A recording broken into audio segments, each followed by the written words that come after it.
BTech masters M B B courses చదవాలనుకునే students T hub Hyderabad లో వీసర్స్ global education fair and loan mela June 29 entry. Good evening. So thank you Vijay and Devi. So దేవితో నాకు ఆర్యా దగ్గర నుంచి journey almost 22 years. So Devi ఎలా కష్టపడి సాంగ్ చేస్తాడో, బ్యాక్గ్రౌండ్ స్కోర్ చేస్తాడో, ఒక సినిమాని సూపర్ హిట్ చేస్తాడో నాకు బాగా తెలుసు. సో మీ అందరితో ఈరోజు ఈవెంట్ ఉన్నప్పుడు నేను దేవిని అడగడము, దేవి హైదరాబాద్లో వస్తాను సార్ అని రావడం. థ్యాంక్ యూ దేవి. అలాగే విజయ్. సో వి నో ఇక్కడ చాలామందికి సినిమా ఫీల్డ్లోకి రావాలని మీ అందరికి ఉంది కాబట్టి ఆ కోరికతో ఇక్కడికి వచ్చారు. అలాగే చూసిన వ్యక్తి నేను దగ్గర నుంచి విజయ్ ఒక క్యారెక్టర్ ఆర్టిస్ట్గా అన్ని ఆఫీసులకు తిరిగి సో తన ఫొటోస్ ఇస్తే ఆడిషన్ చేసి చిన్న చిన్నవి చేస్తూ ఈరోజు కింగ్డమ్ క్రియేట్ చేయబోతున్నాడు. Thank you Vijay. అండ్ ముందుగా దిల్ రాజు డ్రీమ్స్ కంటే ముందు మా జర్నీ ఎక్కడ స్టార్ట్ అయిందో, సో ఎందుకు దిల్ రాజు డ్రీమ్స్ అనే థాట్ వచ్చిందో ఎక్స్ప్లెయిన్ చేసి తర్వాత విజయ్ చేతుల మీదుగా, దేవి చేతుల మీదుగా వెబ్సైట్ లాంచ్ చేస్తాం. సో శ్రీ వెంకటేశ్వర క్రియేషన్స్ మేము ప్రొడ్యూసర్స్ అయినప్పుడు దిల్ తర్వాత అందరు కొత్త దర్శకులను ఇంట్రడ్యూస్ చేస్తూ సినిమాలు చేస్తూ వాళ్ళు ఈరోజు తెలుగు ఫిలిం ఇండస్ట్రీలో ఉన్నతమైన ప్లేస్లలో ఉన్నారు మా దర్శకులందరూ.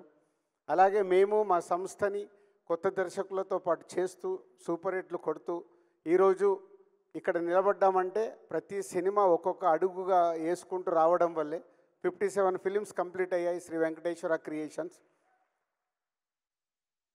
సో నేను కానీ శిరీష్ కానీ ఒక స్క్రిప్ట్ ఫైనల్ నా దగ్గర ఫైనల్ అయిన తర్వాత నెక్స్ట్ శిరీష్ గారు విని దాన్ని ఎస్ బాగుంది బాగాలేదనే డిస్కషన్ చేసుకున్న తర్వాతనే ఒక స్క్రిప్ట్ ముందుకెళ్తుంది. అలాగే ఎడిటింగ్ రూమ్లో కూడా ప్రతి సినిమాని అలాగే అనాలిసిస్ చేసుకుంటూ చెకింగ్ చేసినప్పుడే ఆ సక్సెస్ వస్తుందని నమ్ముతూ ఇక్కడి వరకు 57 ఫిలిమ్స్ కంప్లీట్ చేయగలిగాం.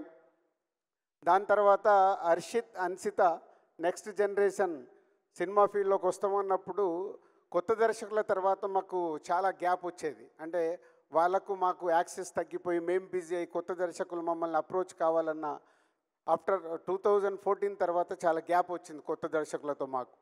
అప్పుడే హర్షిత్, అన్సిత అంటే వాళ్ళు దిల్ రాజు ప్రొడక్షన్ అని బలగంతో పాటు వేణుతో పాటు ఇంకా 3 సినిమాలు స్టార్ట్ చేసి 4 కొత్త దర్శకులను ఇంట్రడ్యూస్ చేశారు హర్షిత్, అన్సిత. సో దాని తర్వాత వాళ్ళు కూడా ఇప్పుడు కొత్త దర్శకులతో పాటు అన్ని రకాల సినిమాలు చేయాలి అని నెక్స్ట్ ఒక పెద్ద సెటప్లో కూడా సినిమాలు చేయాలని వాళ్ళు డెసిషన్ తీసుకున్నారు. అలాంటి టైంలోనే ఎలా కొత్త దర్శకుల్ని కానీ, కొత్త ఆర్టిస్టులను కానీ, కొత్త టెక్నీషియన్స్ కానీ, అలాగే కొత్త ప్రొడ్యూసర్ చాలామంది ఇండస్ట్రీలోకి రావాలని ఉంటుంది. వాళ్ళకు సరి అయిన గైడెన్స్ ఉండదు. అలాంటప్పుడు ఏం చేస్తే బాగుంటుందని వచ్చిన ఐడియానే ఈ దిల్ రాజు డ్రీమ్స్. సో ఈ దిల్ రాజు డ్రీమ్స్ శ్రీ వెంకటేశ్వర క్రియేషన్స్ ఉంది, మాకు దిల్ రాజు ప్రొడక్షన్స్ ఉంది, దిల్ రాజు డ్రీమ్స్ ఎందుకని చాలామంది అడిగారు. అప్పుడే మాకు వచ్చిన ఐడియాని నేను ఎక్స్ప్రెస్ చేయడం జరిగింది. వెంకటేశ్వర క్రియేషన్స్ అంటే భారీ సినిమాలు తీస్తున్నాం, దిల్ రాజు ప్రొడక్షన్స్ అంటే కొత్త వాళ్ళ తర్వాత ఇప్పుడు వాళ్ళు మార్కో డైరెక్టర్తో సినిమా అనుకుంటున్నారు. వేర్ ఫోకస్ చేస్తున్న సినిమాల మీదనే ఫోకస్ చేస్తాం కాబట్టి కొత్త టాలెంట్ కోసము టోటల్గా ఒక కొత్త టీమ్నే ఫామ్ చేసినప్పుడే చాలామంది సినిమా ఇండస్ట్రీలోకి రావాలనుకునే వాళ్ళకు ప్రాపర్ ప్లాట్ఫామ్ అవుద్దనే ఆలోచనతో నేను శిరీష్ గారు ఈ నిర్ణయం తీసుకోవడం జరిగింది. దానికోసము ప్రాపర్ టీమ్ అంటే మాకు కొత్త డైరెక్ట్గా మేము కథలు వినేసి మేము ఫైనల్ చేసి సినిమాలు తీసే మాకు కొత్త ఇప్పుడు దిల్ రాజు డ్రీమ్స్కి ప్రాపర్గా ఒక ఆర్గనైజేషన్ కంపెనీ లాగా ఒక సీఈఓతో సహా ఆల్ టెక్నీషియన్స్ని ఫైనల్ చేయాలన్నా, ఒక స్క్రిప్ట్ ఫైనల్ చేయాలన్నా ప్రాపర్ యంగ్ జనరేషన్ టీముని ఫామ్ చేశాము. వాళ్ళ దగ్గరికి తర్వాత ఇప్పుడు వెబ్సైట్ అయిన తర్వాత మళ్ళీ డీటెయిల్గా మీకు అవన్నీ చెప్తాను. సో ఇలా సినిమా ఇండస్ట్రీలోకి రావాలనుకునే చాలామంది గురించి ఎందుకు వచ్చింది ఇది థాట్ అని అంటే, చాలామంది నేను ఛాంబర్ ప్రెసిడెంట్గా ఉన్నప్పుడు ప్రొడ్యూసర్గా రావాలని అప్లికేషన్ పెట్టుకుంటారు, వాళ్ళ బ్యానర్ రిజిస్ట్రేషన్ చేసుకుంటారు. అప్పుడు ఛాంబర్ ప్రెసిడెంట్గా ఉన్నప్పుడు ఆ మీటింగ్స్లో నేను అడిగేవాడిని వాళ్ళందరినీ ఎందుకు రావాలనుకుంటున్నారు, వాట్ ఈస్ మీ విజన్ అంటే డబ్బు ఉందని సినిమా తీద్దాం అనుకుంటున్నారా, ప్యాషన్తో సినిమా తీద్దాం అనుకుంటున్నారు, అంటే రకరకాల ఐడియాలజీ. బట్ ఎవరికి అక్కడ రిజిస్ట్రేషన్ చేస్తున్నారు కానీ సినిమాకు ఎలా మొదలు పెట్టాలి, ఎలా కంప్లీట్ చేయాలి, ఎలా రిలీజ్ చేయాలి అనేది ఎవరిలో నేను క్లారిటీ చూసేవాడిని కాదు. అలాగే నేను యూఎస్ వెళ్ళినప్పుడు వాళ్ళ ద్వారా వీళ్ళ ద్వారా కొన్ని వీడియోలు తీసుకొచ్చి చూపించేవాళ్ళు. సార్ కొంచెం మీరు టైం ఇవ్వండి. యూఎస్లో ఉన్న వాళ్ళు నేను చెప్పేది, సినిమా తీసాము, ఈ సినిమా వీడియో చూడండి, ఇది ఎలా రిలీజ్ చేయాలో మాకు తెలియట్లేదు, 3 కోట్లు పెట్టాము, 4 కోట్లు పెట్టాము. అంటే ఇదంతా సినిమా తీయడం ముఖ్యం కాదు, ఒక కథ దగ్గర నుంచి సినిమా కంప్లీట్ చేసి అది ఆడియన్స్ దగ్గరికి తీసుకెళ్ళడం అనేది నాట్ ఏ ఈజీ, చాలా బిగ్ టాస్క్ అది. సో ఇవన్నీ చూసిన తర్వాత ఆ సినిమాల్లో యాక్ట్ చేసిన యాక్టర్స్ ఉన్నారు, టెక్నీషియన్స్ ఉన్నారు, వాళ్ళందరికీ ఒక సినిమా ఫీల్డ్లోకి రావాలి అనే ఒక ఆతృత ఉంది. కానీ యాక్ట్ చేసేసి ఆ సినిమా సరిగ్గా రీచ్ అవ్వలేదనుకో వాళ్ళ సమయం వృధా, టెక్నీషియన్స్ కానీ ఆర్టిస్టులకు కానీ, అలాగే ప్రొడ్యూసర్స్కి మనీ వేస్ట్. ఇవన్నిటి నుంచి పుట్టిన ఆలోచననే రైట్ ప్లాట్ఫామ్ క్రియేట్ చేసినప్పుడు రైట్ పీపుల్ సినిమా పైన ఇంట్రెస్ట్ ఉన్న వాళ్ళని తీసుకురావడానికి అవకాశం ఉంటుందనే 2 years బ్యాక్ వచ్చిన ఈ థాట్ని ఇక్కడ వరకు తీసుకొచ్చాం. ఈరోజు మీ అందరి ఆధ్వర్యంలో ఆ వెబ్సైట్ లాంచ్ చేయబోతున్నాం. కానీ ఇప్పుడు ఇందాక మాట్లాడుతున్నారు, సినిమా అంటే ఇంతమంది ఇక్కడికి వచ్చారు, 10,000 ఆల్మోస్ట్ ఈవెంట్ కోసం ఎంట్రీస్ వస్తే ఈరోజు ఇలా 2,000 మంది వరకు మీరు ఇక్కడికి ఈవెంట్కి వచ్చారంటే మీ అందరిలో ఎంత సినిమా పైన ప్యాషన్ ఉంది, సినిమాలోకి రావాలని ఉంది అనేది అర్థమవుతుంది. పోతే ఒకటి అందరు గుర్తుపెట్టుకోండి, ఎస్ మేము 30 సంవత్సరాలు కష్టపడి ఒక డిస్ట్రిబ్యూటర్గా స్టార్ట్ అయ్యి మా కెరియర్ని అలా అలా అలా చేసుకుంటూ 30 years పట్టింది మేము ఇక్కడికి రావడానికి. మా బ్యానర్ పైన ఉన్న నమ్మకంతో, మాకున్న బ్రాండ్ పైన నమ్మకంతో మీరందరి వాళ్ళ సినిమా ఫీల్డ్లోకి రావాలనే ఆలోచనతో ఇక్కడికి వచ్చారు. అంటే మీకు ఒకటి చెప్పదలుచుకున్నాను, అంత ఈజీ కాదు. ఎందుకంటే 100 మంది దర్శకులు కావాలని ప్రయత్నం చేస్తారు, ఫిలిం నగర్లో 2కో 3కో అవకాశం వస్తుంది, మ్యాక్సిమం 5గురికి అవకాశం వస్తుంది. 95 మంది ఫైళ్ళు పట్టుకొని తిరుగుతారు కానీ వాళ్ళకి అవకాశం రాదు. ఎందుకంటే వాళ్ళ స్క్రిప్ట్ కావచ్చు, వాళ్ళ అప్రోచ్ కావచ్చు, వాళ్ళు చెప్పాలనుకున్నది రీచ్ అవ్వకపోవచ్చు. 3 to 5% అవకాశం వస్తే అందులో 4 ఫ్లాపులు తీస్తారు, ఒకరు హిట్ సినిమా తీయగలుగుతారు ఆ 4లో 5గురిలో. ఆ హిట్ తీసిన ఆయన కంటిన్యూ అవుతూనే ఫ్యూచర్లో మళ్ళీ ఆయనకు అవకాశం ఉంటుంది. అంటే ఎంత పర్సెంటేజ్ వచ్చింది? 1%. ఇది మీరు దృష్టిలో పెట్టుకోండి. అంటే ఇందాక ఒక అబ్బాయి తిరుపతి నుంచి వచ్చాను, అమ్మ నేను సాధించేసి వస్తాను అని ఇందాక మైక్లో మాట్లాడితే చూశాను. అంత పట్టుదల ఉండాలి. కానీ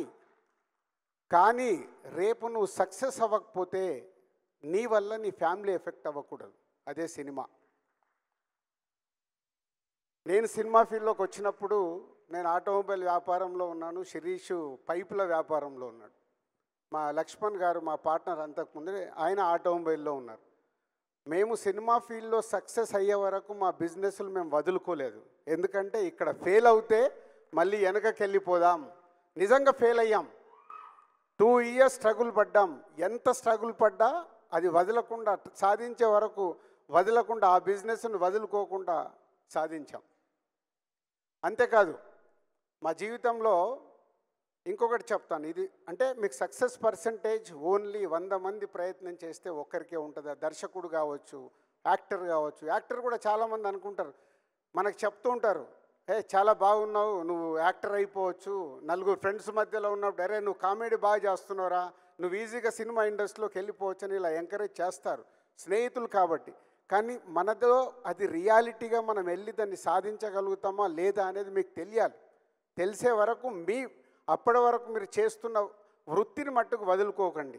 దీనికోసం మీ వృత్తిని వదులుకుంటే అది మీ కుటుంబాలకు ఎఫెక్ట్ అవుతుంది. సినిమా అనేది అట్రాక్షన్. సినిమా అనేది మనకు అలా అట్రాక్షన్లో లాగుతూ ఉంటుంది.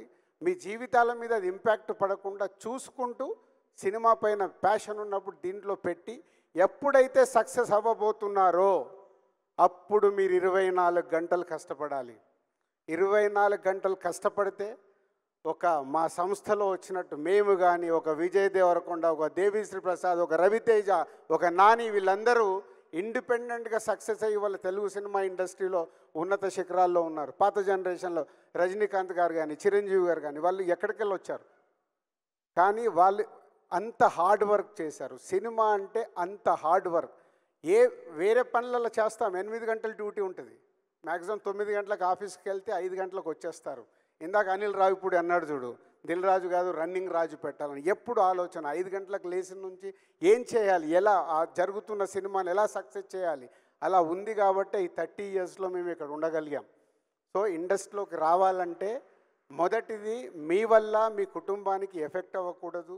2, ఇక్కడికి వచ్చిన తర్వాత మీరు సక్సెస్ దగ్గరికి రీచ్ అవ్వాలంటే 24 గంటలు సినిమా సినిమా సినిమా సినిమా అంటేనే సక్సెస్ అవుతారు.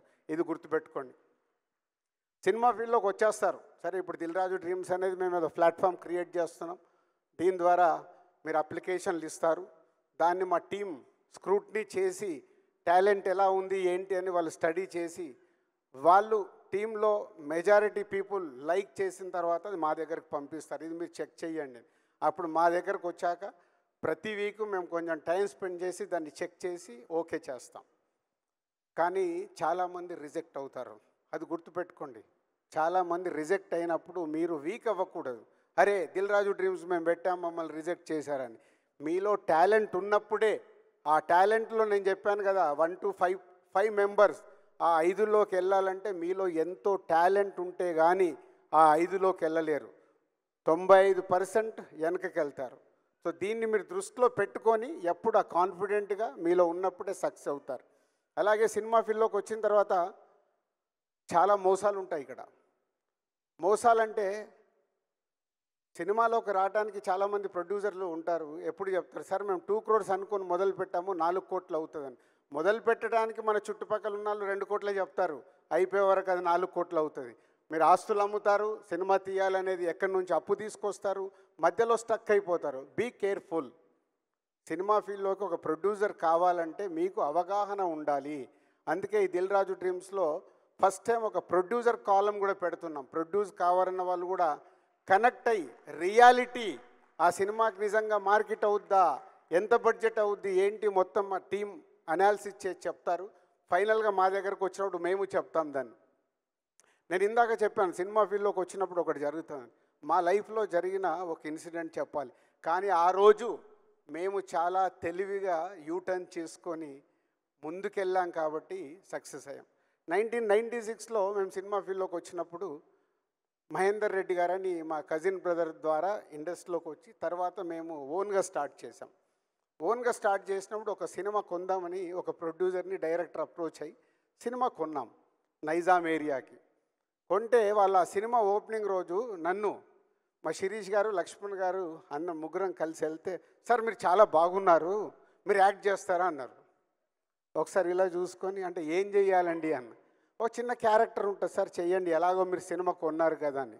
మేము చూసుకొని ఒక ప్రయత్నం చేద్దాము ఏముంది అని అనుకున్నాం.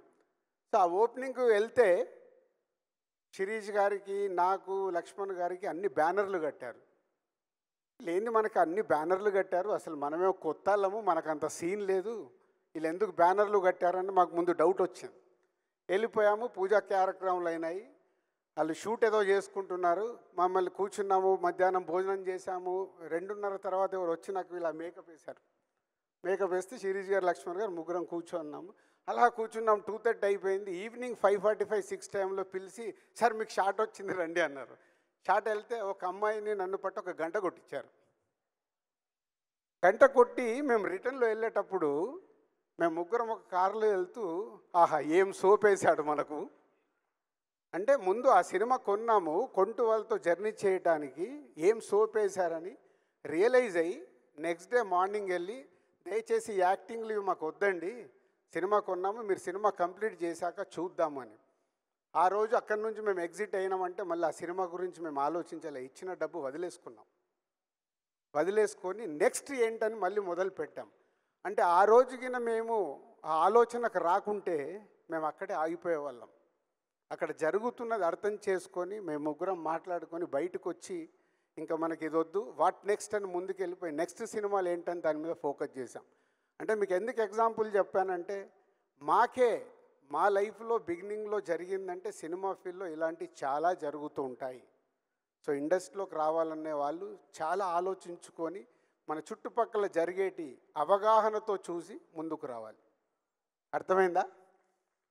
ఇది నేను ఎప్పుడు ఎక్కడ ఏ మీడియాలో కూడా చెప్పలే, కానీ ఈరోజు ఈ ప్లాట్ఫామ్ మీద ఎందుకు చెప్పాలనుకున్నామంటే 10,000 మంది మాకు రిజిస్ట్రేషన్స్ వచ్చాయి ఈ ఈవెంట్కి రావడానికంటే వరల్డ్ వైడ్గా 1,00,000 నుంచి 2,00,000 మంది ఈరోజు సినిమా ఫీల్డ్లోకి రావడానికి ఈ ప్లాట్ఫామ్ని వాడుకోవడానికి సిద్ధంగా ఉన్నారనేది మాకు అర్థమైంది. సో వాళ్ళందరికీ ఈ డయాస్ నుంచి నేను చెప్పాలనుకున్నది చెప్పాను. And thank you very much.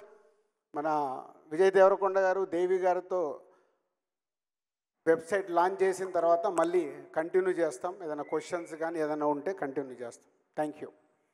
Thank you so much Dil Raju garu. నిజంగా మీ ఈరోజు స్పీచ్ అనేది